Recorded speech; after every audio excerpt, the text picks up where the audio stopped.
My people, watch, watch, and listen. I'll come back to explain.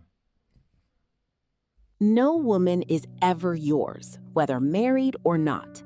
Whether you spend $2 million to change her life and give her the best life, she's never yours. Whether you sacrifice one of your kidney for her sake so she will continue to live, she's still not yours. Even if you are the kindest, loving, and amazing man for her, she's still not yours. There is nothing you can do to own a woman for yourself. You need to understand this. She's not yours. It's just your turn. At any time, you can wake up to the reality that the woman you think you own has already left you behind. Never say to yourself that your woman can never leave you. Men have said that before. Men are stronger, handsome, wiser, and richer than you have said that before, and they have learned the hard way. Don't be obsessed with a woman. Always be ready. Her loyalty is never to any man, but to her feelings. Anything can happen at any time. This is why you get to be prepared and protected. A lot of people, when you hear something like this, so many of us, a lot of us, we don't understand it. It's always too difficult for us to understand. When you hear it all over the social media, some people say talking about it. Those of us don't understand it. I don't know why it seems so difficult for us to understand. But the truth of the matter is, whatever you have heard in this video is the logical truth.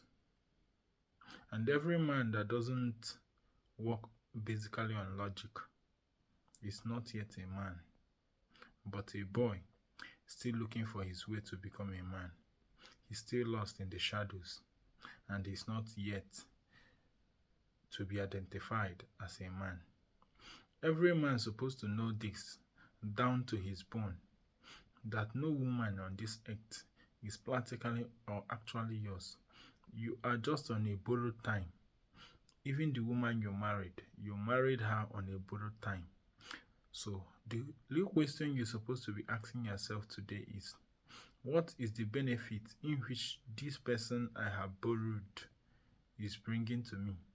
Just like a man who walked into the bank, as a person who walked into the bank to borrow a money without any purpose, without any reason for borrowing that money, we neither end up the bank pursuing the person or the bank holding his asset and selling it off because he's unable to repay his run.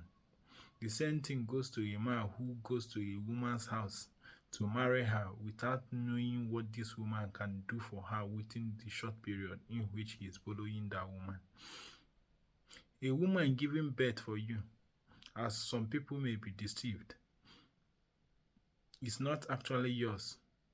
In the society, a man only owns 30%, 30% share in every child that a woman gives birth to.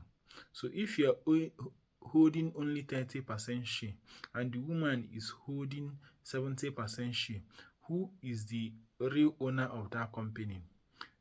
Think about it. Dangote, how many shares does he owe in his company? When you hear Dangote Group of Company, there are so many people that has shares in this company because Dangote holds more than 50% share in his company. That is the reason why he is the real owner of this company.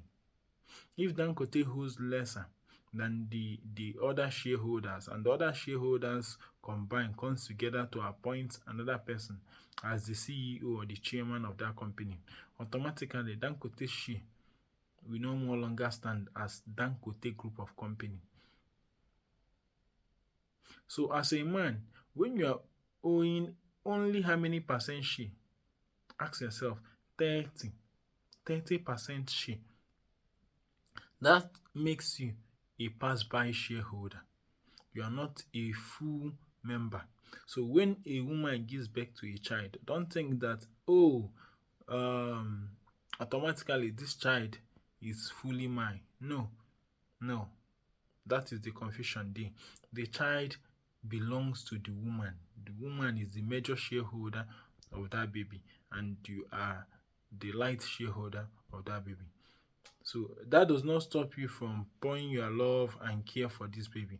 But always know that when a woman comes into your life, make sure that during this time I'm borrowing her, let her bring profit to me. Let that be a reason why this woman you are getting married to, this woman you are about to borrow from the family, let that be a profit that this woman will bring to your life. So many of you, when you marry a liability instead of an asset. And when you marry this liability into your house, she will come and drain all your energy and resources and drain everything and still feel like you are doing nothing because you borrowed a liability instead of an asset. So it is you mentality, because you as a man, you are the only element that is given the opportunity to choose. And instead of you choosing an asset, you choose a liability instead of an asset. So it is you problem. So why I'm saying this today is for we to learn and upgrade ourselves and upgrade our thinking and our method of reasoning, so that we can start to marry assets instead of liabilities. Thank you for listening.